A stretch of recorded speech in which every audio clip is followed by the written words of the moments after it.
Hello and welcome to Overdrive. I'm your host Rohit Paradkar. We're back at the track and with hatchbacks. But unlike last year, where we were out to find the most affordable hot hatch in the country, this time we have some of the best hatchbacks in India and we are going to put them on a practical test.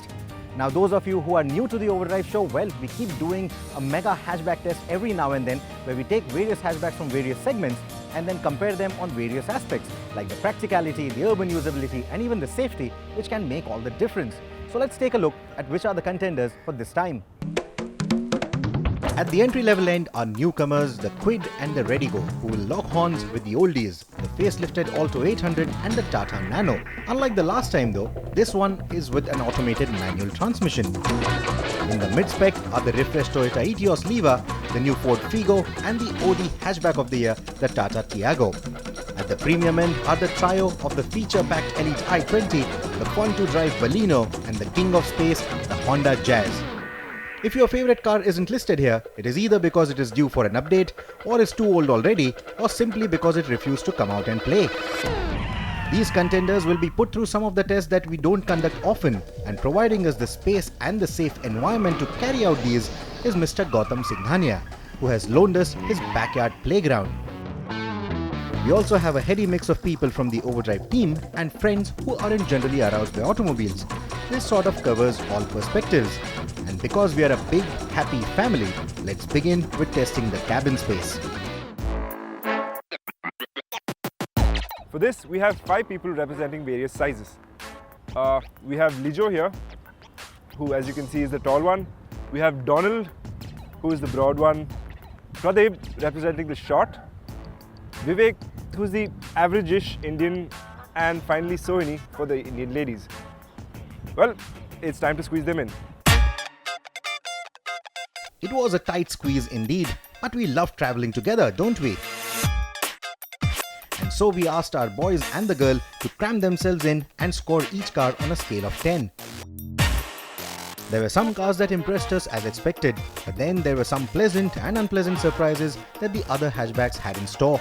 Either way, it was a delight to watch our lab rats fight for space.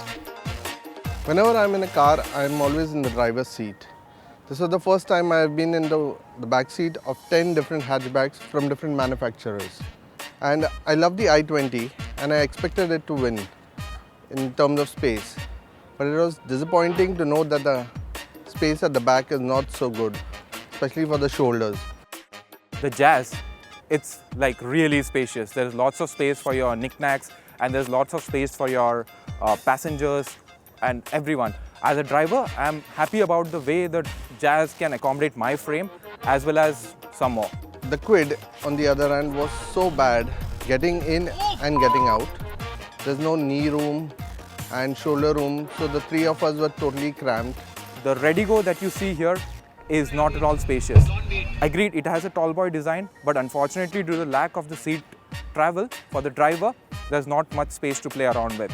My hands would actually fall with the door pad every time I turn the steering, and that's not a good feeling to go around in a car.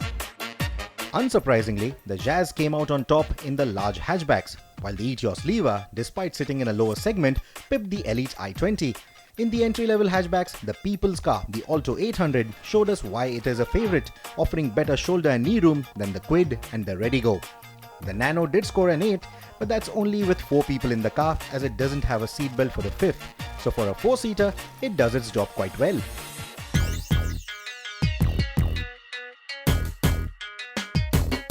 With Lijo and Dawn being the 2 extremes for height and width respectively, we decided to retain them for the next test, a simple and basic step-in, step-out test, or ingress and egress in our speak.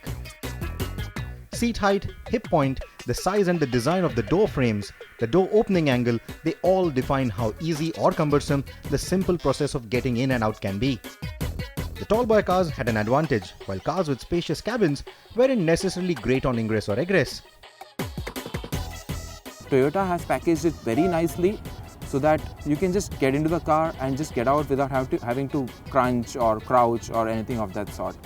That for me is what a winner is.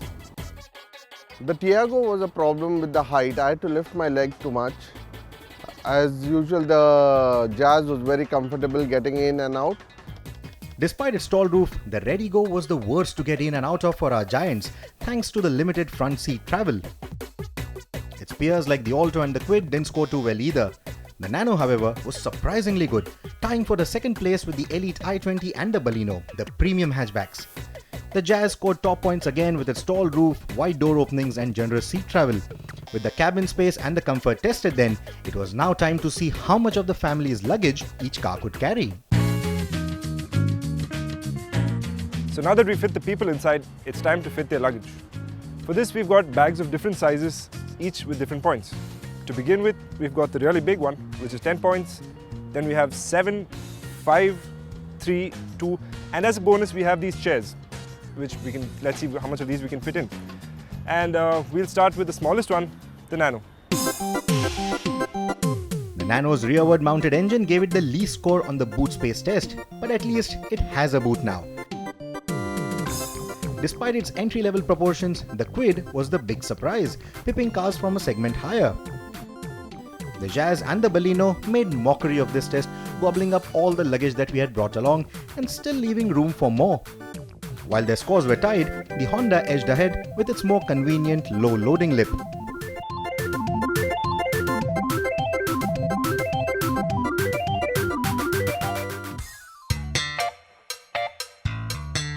The point of this test is to see which car is the easiest to change tyres with. And for this, I'm going to split you all into teams of 2. So Lijo and Don, Vivek and Ritika, Soini and Pradeep.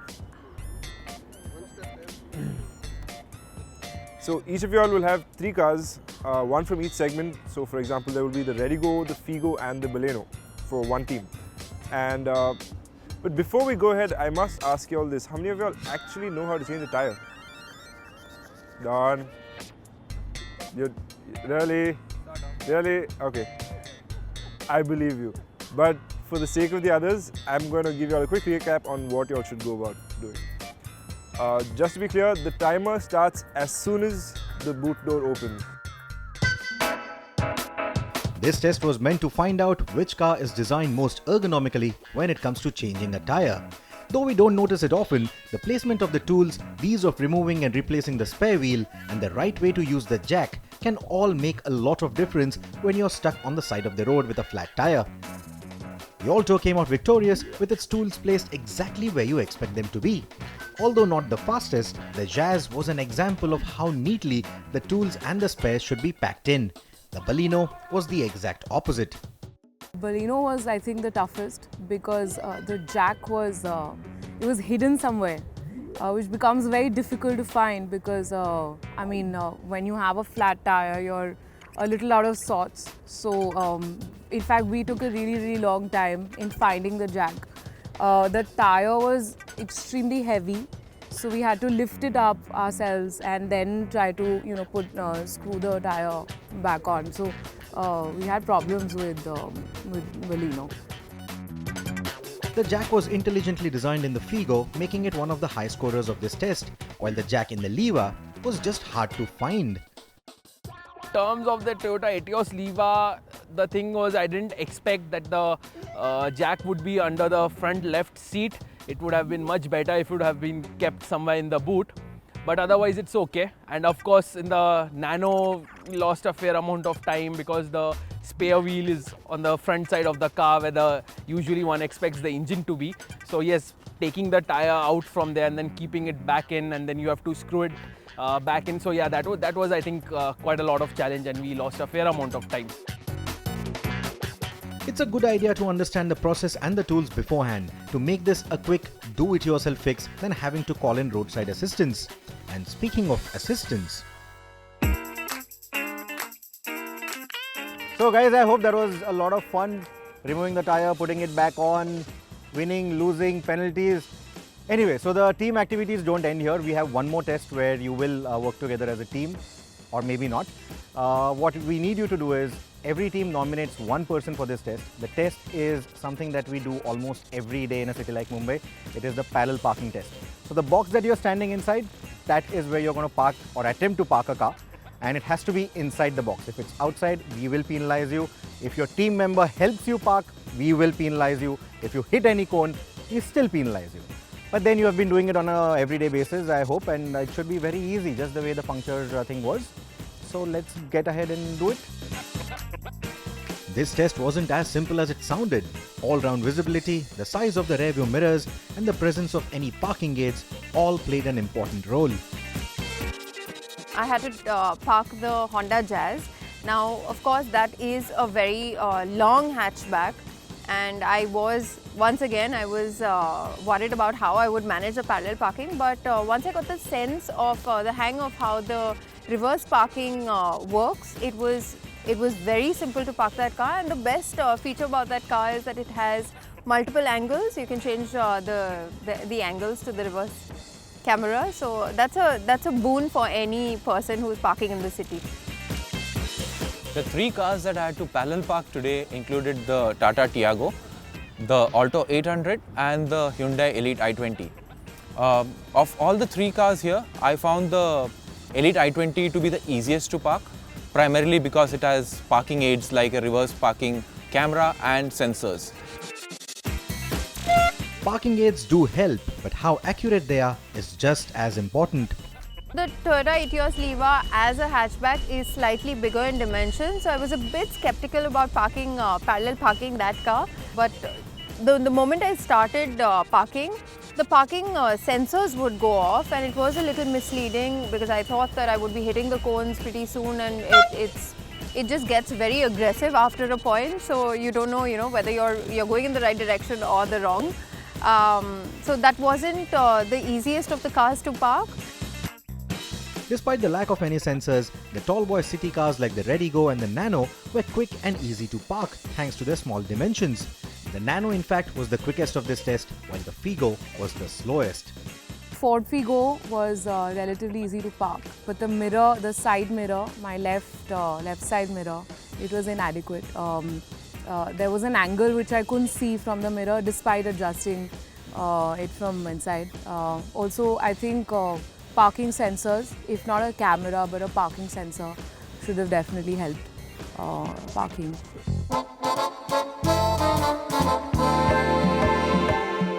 With our ladies getting annoyed with these tests and sitting out in the glaring sun, we decided to take them out for a spin around the track while they could fix their makeup again.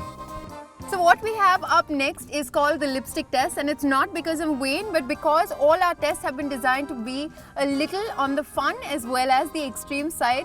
So what we have to do next is that Rahul will be driving me around this course. It's got some cones to make sure that it's like a slalom course as well as the drifting course. And within that track, I'm supposed to finish applying the lipstick. That is to test the stability of each of these hatchbacks. But our girls here outclassed all the cars. They were so good at putting the lipstick on even around the twists and the turns that they didn't get even a single smudge anywhere outside of their lips. And guess what? They even managed to give each car a score while doing that.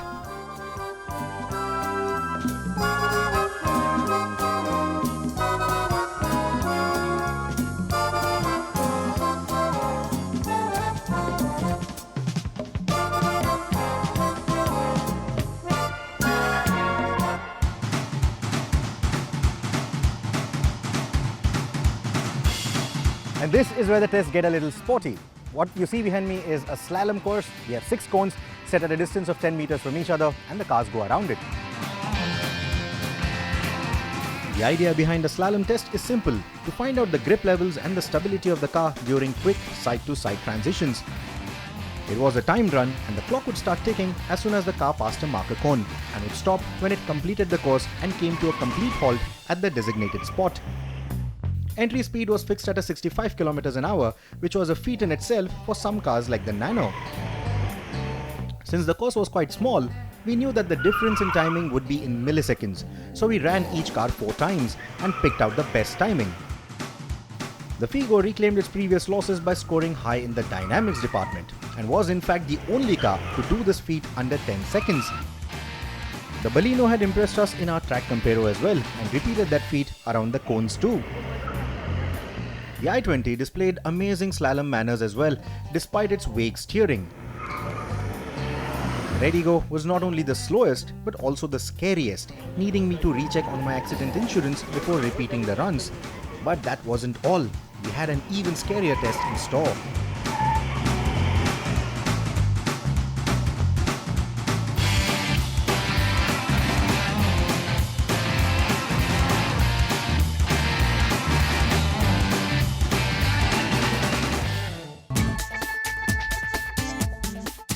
Next up is the emergency braking and lane change maneuver. Now, as you can see, we have a lot of cones and the caution markings which give us indications for the brake pointers and the turn-in points.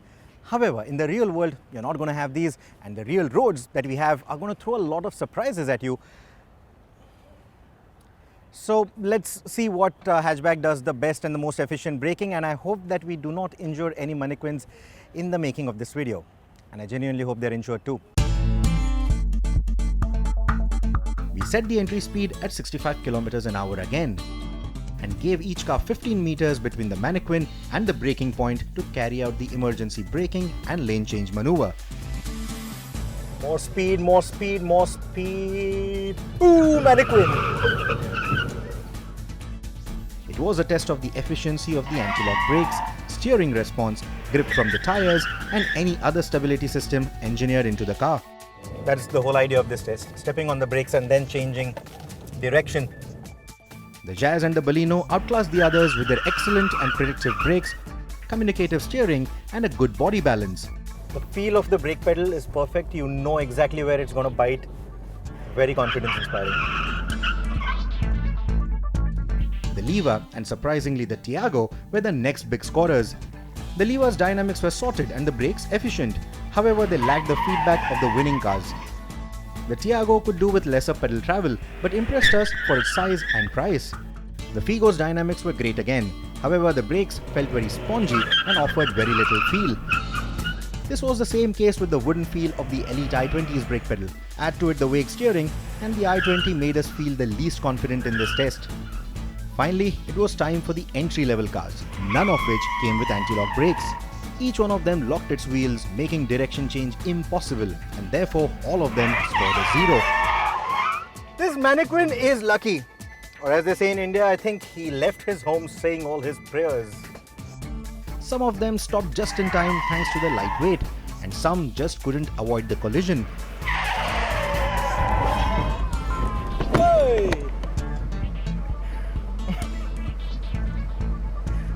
And mannequin is finally dead. And if it was a larger obstacle, I could have died too. So people, prayers don't help, safety does. So choose what's best for you and your family.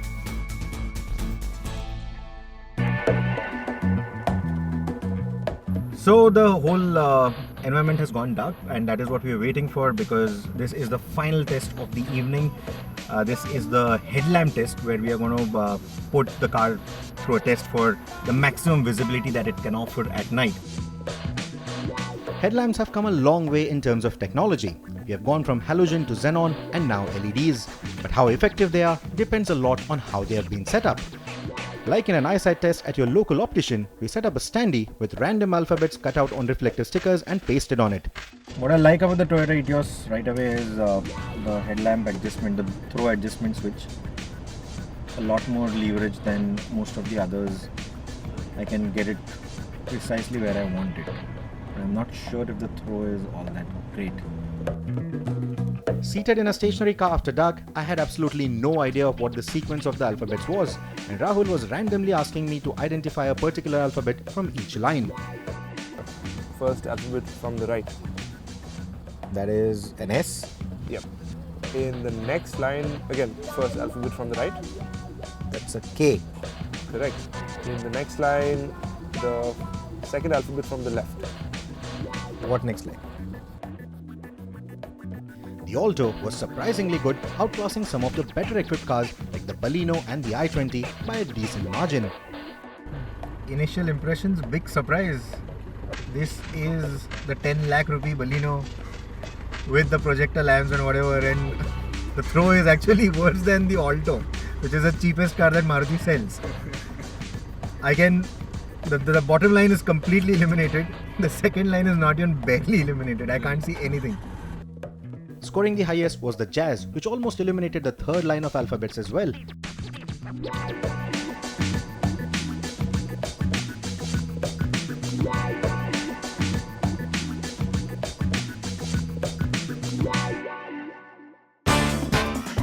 Jazz, in fact, was the top scorer overall as we tallied the marks for all the tests after the 2 fun yet exhausting days of extensive testing.